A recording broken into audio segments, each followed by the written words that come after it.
जग जननी जाने की अतिशय प्रिय करुणा निदान की। ताके जुग पद कमल मनावहु जासु कृपा निर्मल मति पावहु। सीताराम चरण रति मोरे अनुदीन बढ़ाऊं अनुग्रह तोरे। बार बार वर मांगहूँ हर्ष दियो श्री राम। पद सरोज अन पायनी भक्ति सदा सत्संग सियावर राम जय जय राम। मेरे प्रभु राम जय जय राम। करो कल्याण सीताराम। प्रणवो पवन कुमार फल वन पावक ज्ञान वर। जासु हृदय आधार बसहि राम सर चाप धर। श्री गुरु चरण सरोज रज निज मन मुकुर सुधार। वरणहु रघुबर विमल जसु जो दायक फल चार। बोलिए हनुमान जी महाराज की जय। पूज्य पाद गोस्वामी तुलसीदास जी महाराज की जय। सद्गुरु भगवान की जय। जय सिया राम। मानस में किष्किंधा कांड प्रसंग चल रहा है कि समस्त वानर सेना अंगद की अगुवाई में हनुमान जी के साथ दक्षिण की तरफ अग्रसर है सीता माँ की खोज के लिए। हम सब जब ने देखा भगवान राम ने मुद्रिका देते हुए हनुमान जी को संदेश भी दिया। और वहाँ पर गोस्वामी जी कहते हैं कि प्रभु के कार्य स्वयं सिद्ध होते हैं। फिर भी जब सीता मैंने जब भक्ति की खोज में जीव चलते हैं तो विघ्न तो आते ही आते हैं। हमने देखा जब हनुमान जी गए हैं सुंदरकांड में कितने कितने विघ्न आए हैं और वो विघ्न आने ही हैं, लेकिन तभी तो हमारे भरोसे की भी पहचान होती है। तो यहाँ पे भी जब पता है कि भगवान ने हनुमान जी को संदेश भी दिया है और मुद्रिका भी दी है, तो इससे बड़ा और उदाहरण क्या हो सकता है कि पक्का ही ये काम होने वाला है। लेकिन हम सब जीव हैं और वो जीव क्षण क्षण में हमारी जो शरणागति है वो टूटती है। और उसका एक बहुत सुंदर उदाहरण हमने पीछे देखा कि जो स्वयं प्रभा के पास जब ये सब गए हैं और स्वयं प्रभा ने कहा कि आप अपनी आंखों को मूंद लो और क्या बोलती हैं, मूंदहु नयन विपर तजी जाहु देखहु सीता ही जनि पछिताहु। स्वयं प्रभा ने कहा था उन सब वानरों को कि आप एक काम करो, मूंदहु नयन आंख बंद कर लो और विपर तजी जाओ। विपर मैंने वो जो गुफा है उसको तुम अब छोड़ दो। गुफा छोड़कर आंख बंद करके बस तुम अब गुफा को छोड़ दो और तुम कहाँ पहुँच जाओगे, पेहु सीता ही जनी पछताओ। तुम सीता जी के पास पहुँच जाओगे, पा जाओगे उसको, तुम पछताओ मत। अब वानरी वृत्ति जो होती है वो होती है चंचल वृत्ति।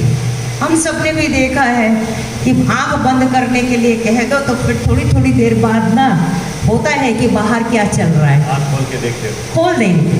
और यही मानसिकता यहाँ पे दिखाई गई है। आंख मूंद के बैठने का मतलब है भरोसा कर लेना, भरोसो दृढ़ इन चरणन केरो। लेकिन हमारी बुद्धि, हमारे मन की जो चलती फिरती गति है वो कहाँ हमारे को एक भरोसे पे रहने देती है। वो तो जगह जगह भटका देती है। अब अगर स्वयं प्रभा के कहने पे अगर वो आंख मूंद के और विश्वास कर लेते तो सीता जी तक पहुंच जाते। लेकिन अगले ही चौपाई में क्या बोलते हैं गोस्वामी जी, नयन मोदी पुनि देखहि पीरा, ठाड़े सकल सिंधु के तीरा। जैसे ही आंख खोली है एक उत्सुकतावश और अपने आप को समुद्र के तट पे पाया। अब समुद्र के तट पे पहुंच गए हैं सारे लोग, और फिर उसके बाद हम लोगों ने प्रसंग देखा कि अब इतने बड़े समुद्र को कैसे पार किया जाए। अब ये देखो तब भी उनको विश्वास नहीं हो पा रहा है कि प्रभु का स्वयं काज जो है स्वयं सिद्ध है, अपने आप ही प्रभु कोई रास्ता ढूंढवाएंगे। लेकिन तो भी अंगद को बाकी सब लोगों को विश्वास नहीं बन पा रहा है। और फिर जामवंत जी जो सबसे बूढ़े हैं, बुजुर्ग हैं, उन्होंने वहाँ पर उनको सांत्वना दिया कि तुम डरो मत, और तुम जिनके काम करने के लिए चले हो वो नर नहीं हैं, वो नर के रूप में नारायण हैं, और हम सब सेवक बड़भागी हैं कि हमें उनकी सेवा का मौका मिला है। हम सब सेवक अति बड़भागी, संतत सगुण ब्रह्म अनुरागी। हम सब सेवक हैं और बिल्कुल चिंता करने की बात नहीं है, अपने आप प्रभु स्वयं हमारे को कोई ना कोई मार्ग प्रशस्त करेंगे। और फिर इतनी सुंदर चौपाई और कितना सुंदर संयोग भी है कि कल रामनवमी हुई है, कल राम प्राकट्य दिवस है, और उसी से संबंधित दोहा यहाँ पर आ रहा है। निज इच्छा प्रभु अवतराई, सुरमहि गोदिज लागी, सगुन उपासक संगत हैं, राही मोक्ष सब त्याग। कितना सुंदर संयोग बना है। और जो रामनवमी का दिन है, उस दिन राम जी का तो प्राकट्य हुआ ही है, साथ में हम सब जानते हैं तीनों भैया का भी जन्मदिन है, लक्ष्मण जी का, भरत जी का और शत्रुघ्न जी का। तो चारों का तो प्राकट्य है ही, लेकिन उनके साथ साथ हमारी रामचरितमानस का भी कल प्राकट्य दिवस था। नौमी तिथि बार मधुमासा, अवधपुरी यह चरित प्रकाश। अयोध्या नगरी में नौमी तिथि मधुमास, यही जो चल रहा है चैत्र मास, मंगलवार के दिन ये इस रामचरित का भी प्राकट्य हुआ है। तो कल हमने खूब आनंद से भगवान का उत्सव, प्राकट्य उत्सव मनाया। राजेश रामायणी जी तो कहते हैं, चार चार प्रकटे ललनवा, अवधवा में बाजे बधैया। चार चार प्रकटे ललनवा, अवधवा में बाजे बधैया। नारद मुनि बीना बजावे, नारद मुनि बीना बजावे। कौवा करे कीर्तनवा, कौवा कौन? काकभुशुंडी।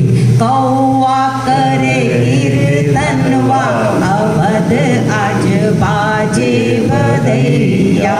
चार चार प्रकटे ललनवा, अवध आज जाए बधैया।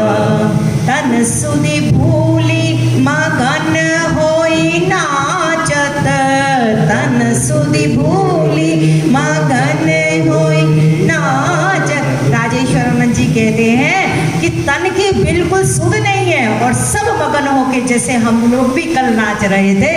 तन सुधि भूली मगन होई नाचत। कौन? सैल सुता के सजनवा, अवध आज बाजे बधैया। सैल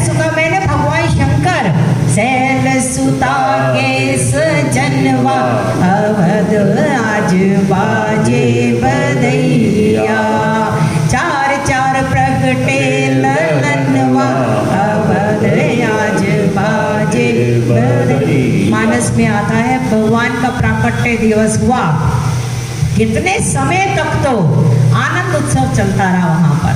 भगवान सूर्य तो, क्योंकि सूर्य कुल में परात्पर ब्रह्म प्रकट हुए, वो तो जाने का नाम ही नहीं ले रहे। अब वो जाए तो रात्रि आए, चंद्रमा आए। अब वो बड़े चंद्रमा को बहुत परेशानी हुई, प्रभु मुझे भी तो कोई अवसर मिलना चाहिए। एक बात तो खड़े रहे हो। हाँ, तो मुझे भी तो कोई अवसर मिलना चाहिए कि मैं भी आपका आनंद और स्तुति करूं। तो उन्होंने कहा कि कोई बात नहीं, आज हम सूर्य कुल में प्रकट हुए हैं, द्वापर में हम चंद्रवंश में प्रकट होंगे और रात्रि में प्रकट होंगे, तो आपको ही पूरा का पूरा आनंद मिलेगा। परमात्मा सबको आनंद देते हैं। जो यहाँ भगवान राम के लिए कौन है? जो आराम दे। और यहाँ पर बहुत सुंदर जामवंत जी कहते हैं कि प्रभु कब अवतार लेते हैं? निज इच्छा प्रभु अवतरे।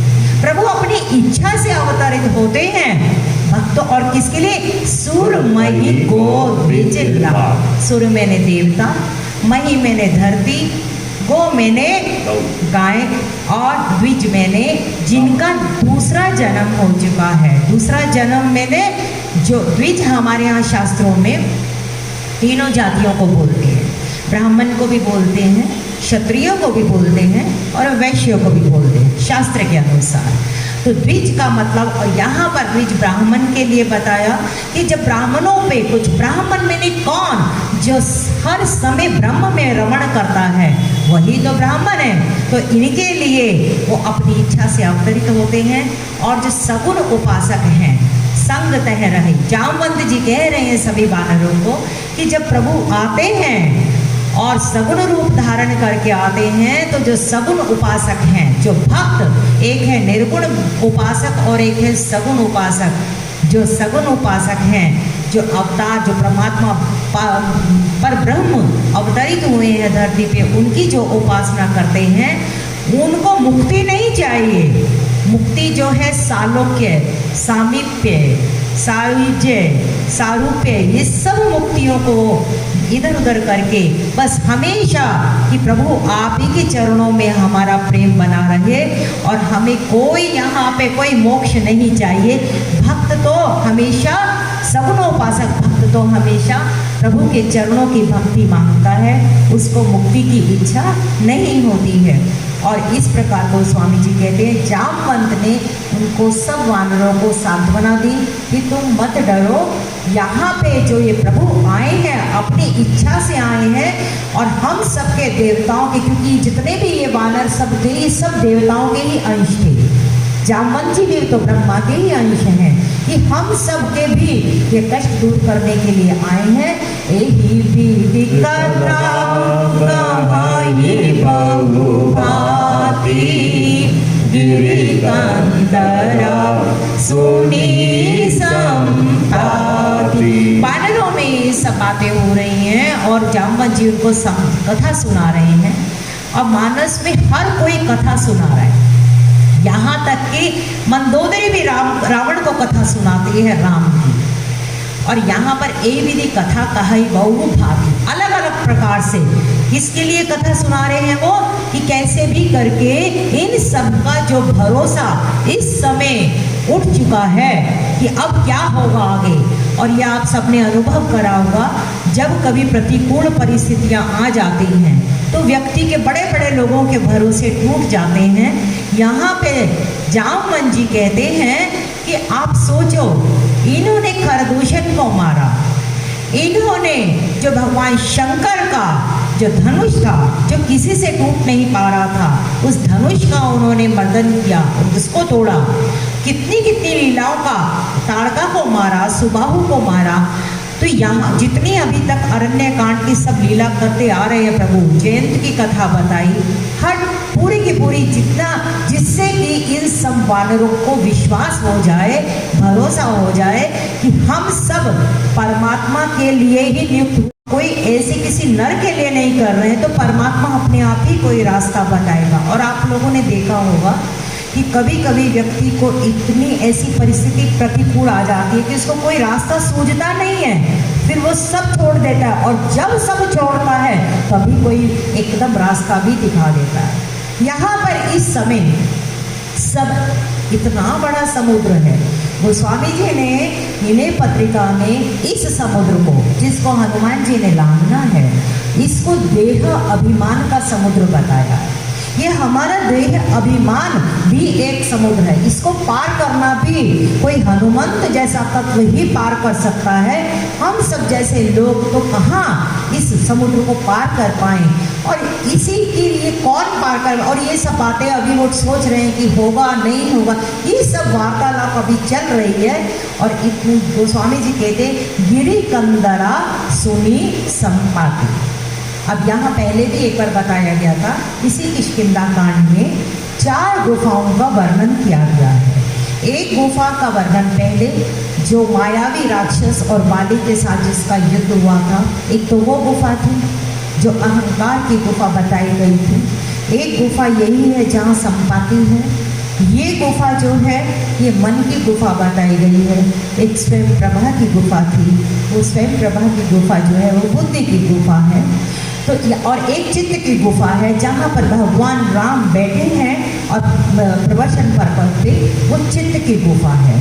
तो 4 प्रकार की जो गुफाएं हैं, लेकिन यहाँ जो ये गुफा है इसको संतों ने, पंडित रामकिंकर जी का ये प्रसाद है जो मैंने बापू से सुना है कि गिरी कंदरा सुनी संपाति। ये कंदरा जो है, ये गुफा जो है, ये मन की गुफा है। और आप ये सोचो कि कभी भी विकट परिस्थितियाँ आती हैं, सबसे पहले मन जो है ना वो डामाडोल होता है। तो यहाँ पर अब जितने सब वानर हैं ये सब डामाडोल हैं इस समय, और क्योंकि प्रभु की कथा कर रहे हैं, प्रभु की कथा ऐसी विकट स्थिति में कर रहे हैं, तो प्रभु ही अपने आप रास्ता भी बताते हैं। अब ये कथा जो चल रही थी, ये संपाति ने देखा कि वहाँ बाहर बैठे हुए बहुत सारे कुछ बंदर हैं और कुछ बात कर रहे हैं, झुंड का झुंड है। अब उसको देख के तो बड़ा अच्छा लगा कि चलो परमात्मा मेरा भी ध्यान रखता है, कितना मेरा पूरा उन्होंने भोजन का इंतजाम कर दिया।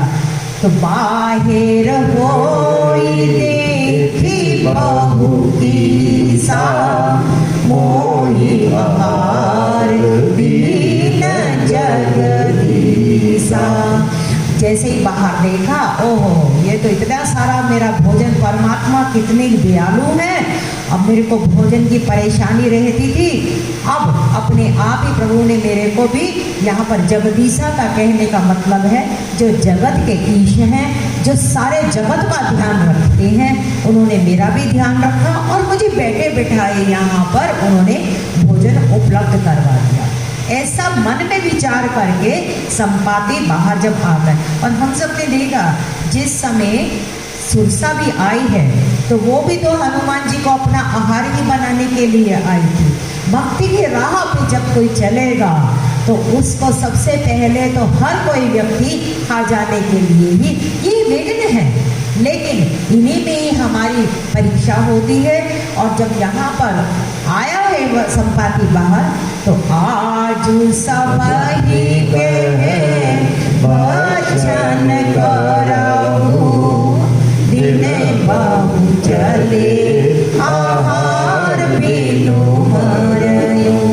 बोले आज मैं सबके, मतलब आज तो मेरी खूब अच्छी भोजन की व्यवस्था हो चुकी है, सबका भोजन करूँगा। कहते हैं ऐसी कि इनके संपाति की अवस्था बिल्कुल नहीं थी चलने फिरने की, और पंख इनके जल चुके थे, वो कथा अभी आगे आएगी।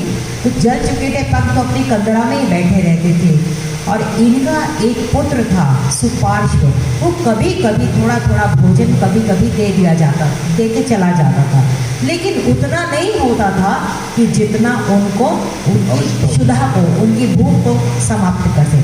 कहते हैं कि गीत जो है वो काफ़ी, मतलब भोजन का काफ़ी खाता है वो। तो यहाँ पर आज उनको बहुत आनंद है कि प्रभु ने बैठे बिठाई मेरे लिए व्यवस्था कर दी, दिन बहु चले आहार बिनु मरौ। इतने दिनों से भोजन नहीं मिला, अब तो बस मरने ही जा रहा था। कबहु न मिल भरी उदर आहारा प्रीति एक ही बारा। कितने दिनों से भोजन नहीं मिला और आज परमात्मा ने, विधाता ने एक ही बार में कितना सारा भोजन मुझे उपलब्ध करवा दिया।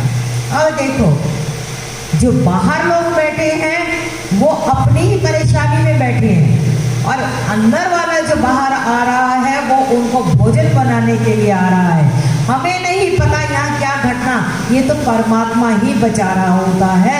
हमें क्या पता कौन सी घटना कब कहाँ कैसी घट जाए, संकट कब आ जाए, संकट कब आ जाए। और कहा जाता है, वाल्मीकि रामायण में आता है, ये गिद्ध इतना भयानक, इतना ऐसा, जब बंदरों ने देखा है तो ऐसा लगा कि साक्षात यमराज ही आ गया है।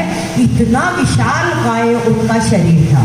जटायु के लिए भी आप देखो, जिस समय जटायु ने रावण के साथ युद्ध करने के लिए आया है, दूर से जब रावण ने देखा है तो वो पहचान नहीं पाया ये कौन है, बोले काल के समान कोई आ रहा है। तो उस समय के गिद्ध भी इतने विशाल काय और भयानक होते थे कि वो लोगों को डरा देते थे, तो पकड़ पकड़ के ले जाते थे। और यहाँ गोस्वामी जी लिख रहे हैं उसमें, डर पे गिद्ध बचन सुनि काना, अब मरण सत्य हम जाना। गिद्ध को देखकर, जबकि पंख कटे हुए हैं, लेकिन वो जैसे बाहर आता है, जितने सब बानर हैं ये सब डर जाते हैं। ये सुनकर, एक तो विशाल काय शरीर देखकर, और ऊपर से जब उन्होंने कहा कि आज तो मुझे बैठे बैठाए यहाँ आहार मिल गया है, तो अब तो कोई परेशानी की बात ही नहीं है।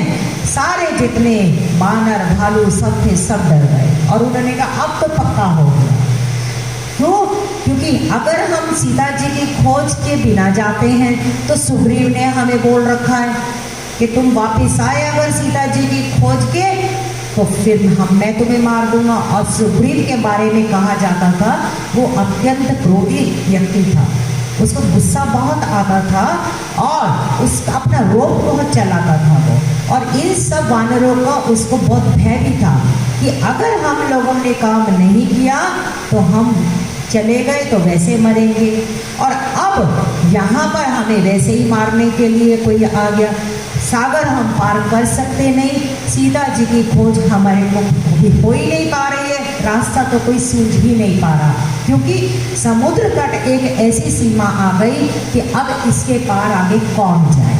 क्योंकि अंगद ने भी कह दिया मैं तो नहीं जा सकता, चला गया तो वापस नहीं आ पाऊंगा। जामवंत कहते हैं मैंने अपनी जवानी में कितनी बार पृथ्वी की प्रदक्षिणा की है, लेकिन अब मैं बूढ़ा हो चुका हूँ, बानर भालों में औरों में इतनी क्षमता नहीं है कि इस समुद्र को कौन पार करे। तो अब स्थिति और मजे की बात आप देखिए, यहाँ अंगद बोल रहे हैं, जामवंत बोल रहे हैं, वानर बोल रहे हैं, लेकिन हनुमान जी जिनको मुद्रिका मिली है, जिनको संदेश मिला है, वो बिल्कुल चुपचाप बैठे, बिल्कुल चुपचाप। और यही हमारे भरोसे का और भक्त होने का लक्षण है। हनुमान जी बिल्कुल साक्षी भाव से जीव देख रहे हैं कि ठीक है, जो ये अपना अपना प्रतिभाव दे रहे हैं ये देते रहे। अंत में तो होई सोई जो राम रचि राखा, को करी अंत पाड़ा वही साका। क्योंकि हनुमान जी कौन है? शंकरावतार। उनका यही भरोसा था कि क्यों तर्क वितर्क करके शाखाएं बढ़ाते जाएं, होना वही है जो परमात्मा ने जो करना है, मुद्रिका दी है, संदेश दिया है, इसका मतलब परमात्मा ने कार्य तो हमसे ही करवाना है, हमें ही निमित्त बनाया है। ये अपना अपना जो भी प्रतिभाव दे रहे हैं बोलते जाएं। और यही धीरे धीरे एक भक्त का लक्षण होता है कि दुनिया में चलते चलते धीरे भजन करते करते एक साक्षी भाव पैदा होता चला जाए। उदासीन नित रहिए गोसाई, खल परिहराए स्वान की नाई। उदासीन की संधि विच्छेद करे उदासीन। थोड़ा सा भजन करते करते करते करते जीव की अवस्था ऊंची हो जाती है, तो वो फिर सब चीज़ों को एक साक्षी भाव से देखता है कि जो हो रहा है मेरा तो उसमें कोई कंट्रोल है ही नहीं, क्योंकि जो हमने कल सोचा था कि हम ये काम कल करेंगे, वो कल तो आज आ गया ना, लेकिन फिर हम उसको कल पे छोड़ देते हैं। ये कल तो कभी आने वाला ही नहीं है, जो है वो आज ही है। जैसे ये भक्त अपने मन में समाधान कर लेता है कि वर्तमान का बस उपयोग करो, आगे हमें जो होना हो ना होना वो हरि की इच्छा, और साक्षी भाव से हम इस जीवन को देखते चले, अपना प्रतिभाव ज़्यादा न दे, तो अपने आप प्रभु की कृपा अनुभव में आती है। हनुमान जी बिल्कुल प्रभु की कृपा को अनुभव करते हुए चुपचाप बैठे हैं। और एक चीज़ और भी है, हनुमान जी ने अपने बल का यहाँ बखान नहीं किया। जामवंत जी ने ही उन्हें बताया कि तुम ये काम कर सकते हो। और यही अंगद जो अभी डर रहा है इतना यहाँ पे, यही अंगद जाके लंका में रावण के सामने क्या कहता है, जब रावण ने हनुमान जी की थोड़ी प्रशंसा की कि तुम्हारी सेना में सिर्फ एक ही कपी है महाबलशीला, बस वही मुझे लगता है कि कुछ है, बाकी तो कुछ नहीं। और अंगद वहाँ पे, आप प्रसंग पढ़ लेंगे लंका कांड में, वो छोटा सा बानर, वो तो हरकारा है, वो तो हमारा हरकारा है, उसको तो सिर्फ संदेश देने के लिए हम लोगों ने भेजा था।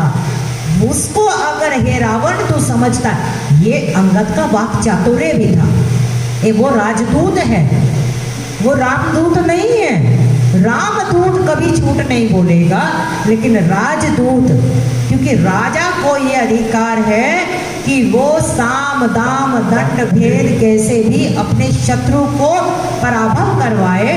तो ये राजदूत की हैसियत से अंगद जी ने ये अपने बुद्धि चातुर्य से उस समय रावण को थोड़ा सा नीचा करने के चक्कर में कि तू ज्यादा मत समझ, वो तो हमारा एक ऐसा बानर है कि जब से वो वहां से आया है वो छिपता फिरता है, हमारे तो सामने ही नहीं आ पाया।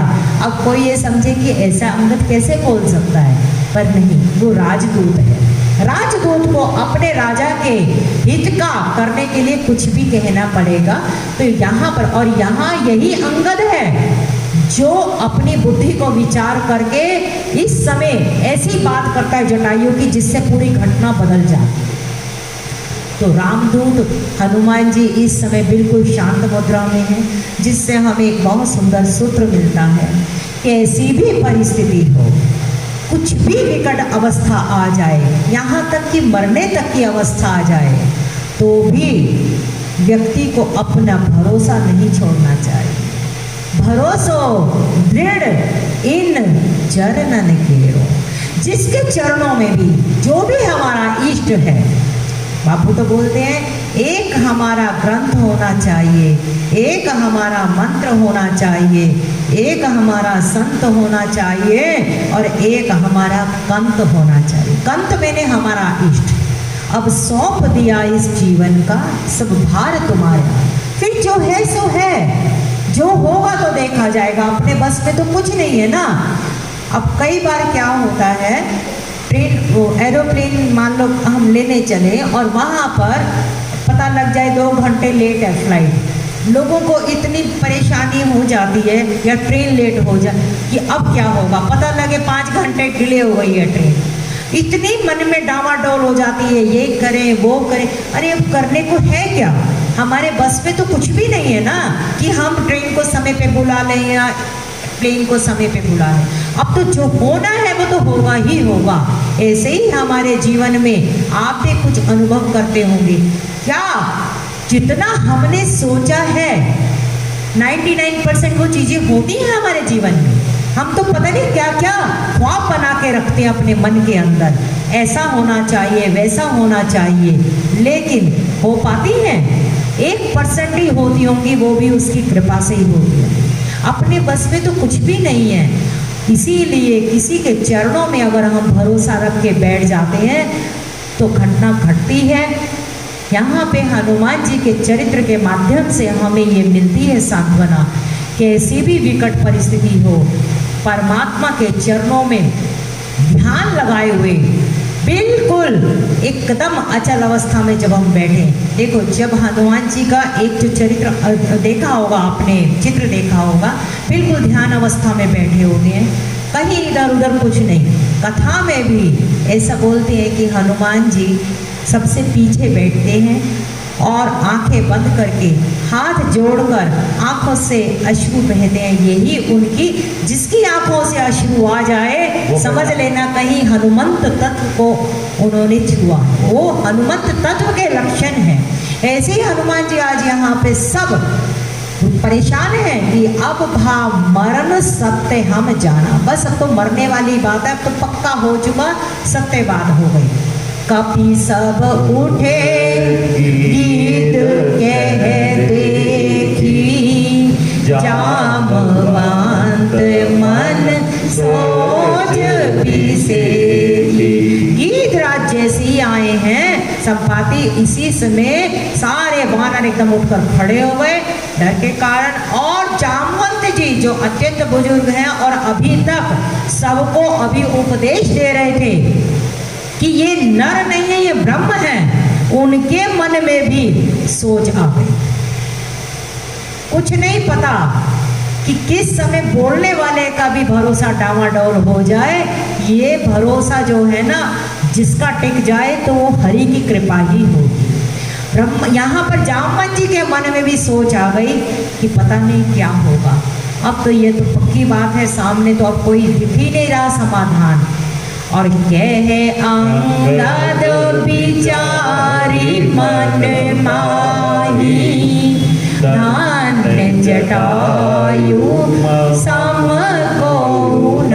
बार बार मन मन मन, क्योंकि मन की गुफा है और ये मन में ही बार बार हमारे बेचैनी होती है। अब क्या होगा, अब क्या होगा। अंगद ने मन में विचार किया और परमात्मा कौन, बुद्धि प्रेरक शिव है। ऐसे समय में अगर कोई हमें समाधान मिल जाता है तो समझो वो परमात्मा की तरफ से ही कुछ भेजा हुआ है। अंगद के मन में एकदम विचार आया, धन्य जटायु सम को न। एकदम बोला कि हमसे तो ज्यादा अच्छा जटायु ही रहा कि वो धन्यता प्राप्त कर गया। राम का कार्य करते हुए ही तो उसके प्राण गए, हमारे प्राण तो यहाँ पर कुछ कार्य करा भी नहीं हमने। जो कार्य प्रभु ने सौंपा था उस कार्य को हम कर भी नहीं पाए और अब तो प्राण यहाँ पर हमारे अभी ऐसे ही चले जाएंगे। और जीवन तो उसी का धन्य है जो परमात्मा के कार्य करते करते अपने प्राणों को दे। और परमात्मा का काम क्या, किस सबसे, देखो परमात्मा का नाम लेना तो सबको पता है, कृष्ण नाम, राम नाम, दुर्गा नाम, शिव, जो जो जो जिसकी मानसिकता हो।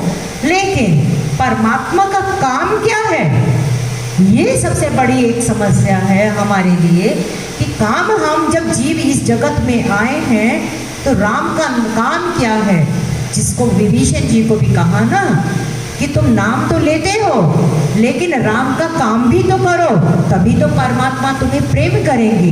राम का काम क्या, कृष्ण का काम क्या, शिव का काम क्या, इस परमात्मा को इस जगत में आए तो हम परमात्मा का क्या।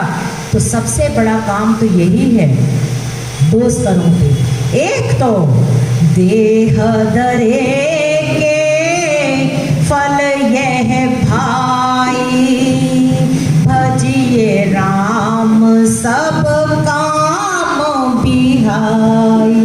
सबसे पहला तो काम यही है कि जो ये देह मिली है हमें, इस देह में रहते हुए जब तक इस झोले में बैठे हैं, सब कामों को इधर उधर छोड़ के सबसे पहले हरि शरणम, हरि शरणम, हरि शरणम, हरि शरणम, हरि शरणम, हरि शरणम, हरि शरणम, हरि शरणम। सबसे पहला जीव का जब इस जगत में आया है तो और भाई देखो, पहले खुद का उद्धार करेगा तभी तो किसी और को कर पाएगा। तो पहले अपने अंतःकरण को शुद्ध करते करते, भजन करते करते इतना विकास करे, और फिर समस्त जगत में उस परमात्मा के नाम को, उसके प्रेम को, उसकी लीला को, उसके गुणगान को जितना हो सके प्रसारित करे। क्यों? जो इस चरित्र को गाएगा वो क्या होगा? जे हरिचरित गावे ते, जे गावे ये चरित संभारे, ते बिनुताल ते एहिताल चतुर रखवारे। जो नर गावई ते हरि पद पावई, ते न परई भव कूपा। वो भव कूप में नहीं पड़ेगा, वो परमात्मा के पद पे पहुंच जाएगा। परमात्मा यहाँ है और परमात्मा के जाने से पहले वो ही उनके साकेत लोक पे पहुंच जाएगा। तो यहाँ हमारा दो ही काम है, पहले अपने जीव को शुद्ध करो और उसके बाद समस्त संसार में ज्योत से ज्योत जगाते चलो, ज्योत से ज्योत जगाते चलो, प्रेम की गंगा बहाते चलो, प्रेम की गंगा बहाते चलो। राह में आए कोई दीन दुखी, राह में आए कोई दीन दुखी, सबको गले से लगाते चलो, प्रेम की गंगा बहाते चलो। आप ये देखो, जितने बुझे हुए दीप होते हैं, उन बुझे हुए दीपों को एक जलता हुआ दीप कितने दीपकों को जला देता है। एक राम नाम की आप माला यहाँ करवाते हैं, आप ये देखो 6 बार हम लोग राम नाम का लेते हैं, तो हम 648 बार तो रोज राम का नाम यहाँ ले ही लेते हैं। पता नहीं कब किस समय किसकी ज्योति जग जाए, ये हमें नहीं मालूम। तो यही राम का काम है कि खुद भी जगे हैं और औरों को, जो आप गाते हैं कि राम नाम के हीरे मोती में बिखराऊं गली गली, ले लो रे कोई राम का प्यारा, शोर मचाऊं गली गली। बोलो राम, बोलो राम, बोलो राम राम राम, बोलो राम, बोलो राम, बोलो राम राम। एक घर का छोटा बालक है, उसको क्या घर की चलाने की जिम्मेदारी होती है? कोई जिम्मेदारी नहीं होती। उसकी तो स्वयं की जिम्मेदारी उसके माँ बाप झेल रहे होते हैं। हम भी जब बालक के समान, नारद जी को अरण्य कांड में भगवान ने यही बोला है, बालक सुत समदास हमारी। जो मेरा बालक की तरह भक्त होता है उसकी तो मैं हमेशा रखवाली करता हूँ। अगर हम बालक की तरह यहाँ पर रहेंगे तो अपने आप परमात्मा हमारा सब संभालेगा, और हमें क्या चिंता इस जगत की। जिसने जगत बनाया है वो अपने आप उस जगत को संभालेगा। हमें तो काम है ईश्वर से, पहले खुद को हम संभालें। रमन महर्षि से किसी ने पूछा कि सबसे बड़ी जगत की सेवा क्या है, हम सेवा करना चाहते हैं। उन्होंने कहा सबसे बड़ी जगत की सेवा अगर करनी है तो स्वयं को सुधार लो, वही सबसे बड़ी सेवा। स्वयं का जो हमारा पात्र है उसको अगर हम शुद्ध कर लेते हैं, उसमें राम नाम का अगर हम पूरा का पूरा जल भर लेते हैं, तो अपने आप ही जो प्रेम उछलेगा, जैसे चैतन्य का, जैसे सूरदास का, जैसे तुलसी का, जैसे मीरा का आया, और आज तक वो समस्त जीवों को धन्य करते जा रहे हैं। क्योंकि राम ही केवल प्रेम प्यारा, जान ले जो जान लिया। सबसे प्रेम करें, सबसे और कोशिश करें जिंदगी में। कल प्राकट्य दिवस हुआ, राम को हमने प्राकट्य किया, तो जीवन में हमारे भी प्राकट्य कब हो? जब हमारे जीवन में सत्य उतर जाए, जब हमारे जीवन में प्रेम उतर जाए और जीवन में करुणा उतर जाए, तो समझ लेना कि हमारे हृदय में भी राम का प्राकट्य है। ऐसे रामदूत हनुमान जिनके जीवन में सिवाय राम के काम के और कोई उनका लक्ष्य ही नहीं है। अपनी समझ और कह के भी उन्होंने जितना करा काम, उसके बावजूद भी उनकी क्या विनम्रता। ऐसे रामदूत हनुमान आज बिल्कुल शांत बैठे हैं, लेकिन उसी समय परमात्मा ने बुद्धि दी। अंगद के मन में ये विचार आया कि धन्य जटायु जिसने प्रभु का काम किया और काम करते करते मरा। हम जैसे जीव तो प्रभु का काम किए भी नहीं जा रहे हैं। राम काज कारण तनु त्यागी, हरिपुर गया परम बड़े भागी। मानस कहता है परम बड़भागी वो है जो राम का काम करते हुए अपने तन को त्याग देता है। और यहाँ पे जैसे ही जटायु का वर्णन आया, सुनी काग हर्ष शोक छूटे पानी, आवा निकट कपिन भय भानी। खग मैंने जटायु जैसे ही उसने वानरों की हर्षित और शोकपूर्ण वाणी सुनी। हर्ष किसके लिए था? कि हम प्रभु के भक्त हैं, हम उनके कार्य के लिए चले, लेकिन शोक ये है कि हम उनका कार्य किए बिना ही अभी मर जाएंगे, तो ये उनको दुख है। और ये सब हम जैसे जीवों की अवस्था है। गोस्वामी जी कहते हैं जैसे भगवान का भक्त जो धातु है, भगवान को षडैश्वर्य बताया, 6 उनके अंदर गुण होते हैं, तो उनको भगवान कहा जाता है। जीव के भी 6 गुण होते हैं। जीव हर्ष शोक अज्ञान अज्ञान, हर्ष शोक ज्ञान अज्ञान। जीव धर्म अहमिति अभिमान, अभिमान होता है, अहमिति होती है, ये जीव के लक्षण है। हम जैसे जीवों को हर्ष, मिनट में हम हर्षित होते हैं, मिनट में हम शोक में आ जाते हैं, ऐसे ही खग भी इन वानरों की हर्ष शोक जुतवानी सुनकर उनके पास निकट आता है। जैसे जैसे निकट आ रहा है, उतना उतना कपि लोग और डरते चले जा रहे हैं। और उन्होंने फिर जटायु ने कहा, तिनाहि आभाए करि पूछे सी जाई, कथा सकल तीन ताहि सुना। जटायु ने बोला, आप लोग मुझसे डरो मत, मैं आपको मारूंगा नहीं, और मुझसे अभय रहो। और ये बात किस लिए कही? क्योंकि जटायु का नाम अंगद ने संपाति के सामने ले दिया था।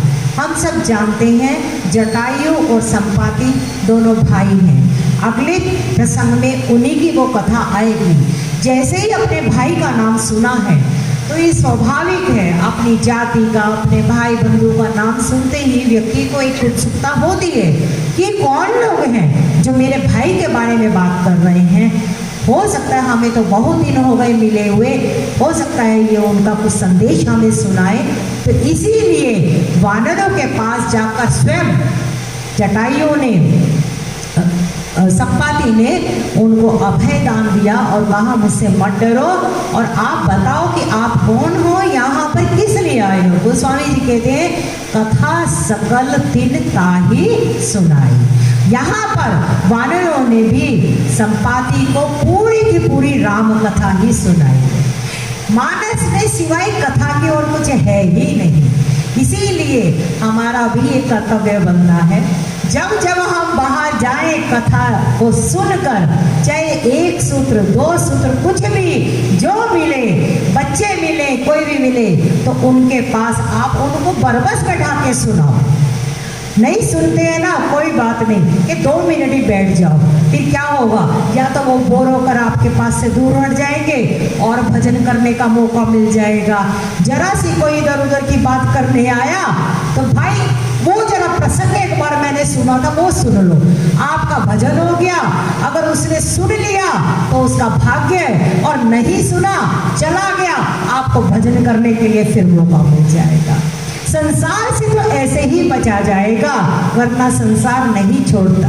यहाँ पर संपाति को भी इन वानरों ने कथा राम की ही सुनाई है, और कथा तो राम की, कृष्ण की, परमात्मा की ही होती है, जीवों की तो व्यथा होती है। तो वानरों ने अपनी व्यथा नहीं बताई, अभी तक वो व्यथित हैं, परेशान हैं, लेकिन उस परेशानी में भी उन्होंने परमात्मा की ही कथा का गान किया है। और सुनी संपाति बंधु के करनी, रघुपति महिमा बहु बरनी। और भाई जटायु की करनी सुनकर कि किस प्रकार उसने भगवान राम के कार्य के लिए अपने प्राण दान दिए, और उनको बताया भी गया संपाति को कि जिस तरीके से पिता की क्रिया की जाती है, हमारे रघुनाथ जी ने ऐसे ही जटायु की अपने पिता के समान उसका पूरा का पूरा अंत्येष्टि संस्कार किया है। जब ऐसा भाव सुना संपाति के मन में तो उतना गदगद भाव आ गया कि देखो मेरा भाई कितना धन्य है जो रघुपति के हाथों उनका अंत्येष्टि संस्कार हुआ। और ऐसे रघुवर के काम के लिए अगर अब ये सब वानर आए हैं तो मेरा भी फर्ज बनता है उनको सहाय करने का। और फिर क्या कहते हैं, मोही मैं चारू सिंधु तट देव लाज लिताई, भजन सहाय करबि मैं